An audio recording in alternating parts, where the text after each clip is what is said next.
خبر شامل کرتے ہیں ماناوالا سے، جہاں سے ہمارے C1 نیوز کے نمائندے ڈاکٹر گلزار احمد کی رپورٹ کے مطابق تھانہ ماناوالا کی حدود میں منج فلنگ اسٹیشن ماہدہ قدیم سٹاپ پر منج پیٹرول پمپ والے تیل چوری کرتے رنگے ہاتھوں پکڑے گئے۔ 1000 لیٹر ڈیزل اور 500 لیٹر پیٹرول ڈلوانے پر 1 عدد سوٹ فری کی آفر لگا رکھی تھی۔ پیٹرول پمپ مالکان نے 3 کلومیٹر کے فاصلے سے مین سڑک کے نیچے سے کھدائی کر کے پائپ ڈالا ہوا تھا، جس کو پیٹرول پمپ کے انڈر گراؤنڈ سٹوریج ٹینکوں میں ڈائریکٹ لگا دیا گیا تھا، جہاں سے آگے بڑے پیمانے پر سپلائی جاری تھی۔ پیٹرول پمپ سے سرکاری پولیس وارڈن آفیسر کی وردی اور پستول برآمد۔ پارکو افسران اور ٹیم کی دن رات محنت سے چوری پکڑی گئی۔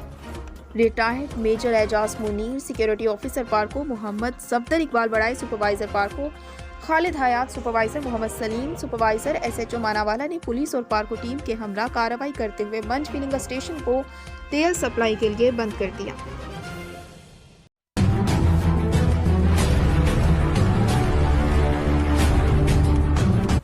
خبر شامل کرتے ہیں ماناوالا سے ہمارے C1 نیوز کے نمائندہ ڈاکٹر گلزار احمد سے۔ DPO شیخپورہ فیصل مختار نے ماناوالا یونین آف جرنلسٹ کے قائدین سے ایک خصوصی ملاقات کی، جس میں انہوں نے کہا کہ جرائم پیشہ عناصر کے خلاف آہنی ہاتھوں سے نمٹا جائے گا اور کسی بھی شخص کو قانون شکنی کی اجازت نہیں دی جائے گی۔ ماناوالا یونین آف جرنلسٹ کے قائدین میاں آصف شاہین، رانا عدنان شاہد، خلیل احمد سجاد، چودھری اطہر شہزاد رانجھا، سید علی عباس گیلانی اور حافظ ماجد چودھری کی طرف سے DPO شیخپورہ کو پھولوں کا گلدستہ پیش کیا گیا اور ماناوالا کے سلگتے مسائل پر تبادلہ خیال کیا گیا۔ قائدین کی طرف سے DPO شیخپورہ کو ماناوالا کی عوام کو ان کی دہلیز پر انصاف کی فراہمی کے لیے کھلی کچہری کے انعقاد کی دعوت دی، جسے انہوں نے فوری طور پر قبول کرتے ہوئے کہا کہ وہ ضلع بھر کے تھانوں میں ہر ماہ کھلی کچہری لگائیں گے تاکہ لوگوں کو فوری اور سستے انصاف کے لیے شیخپورہ نہ آنا پڑے۔ آخر میں DPO شیخپورہ نے علاقائی مسائل کو اجاگر کرنے اور بہترین صحافتی کردار ادا کرنے پر ماناوالا یونین آف جرنلسٹ کے قائدین کو شاباشی دی۔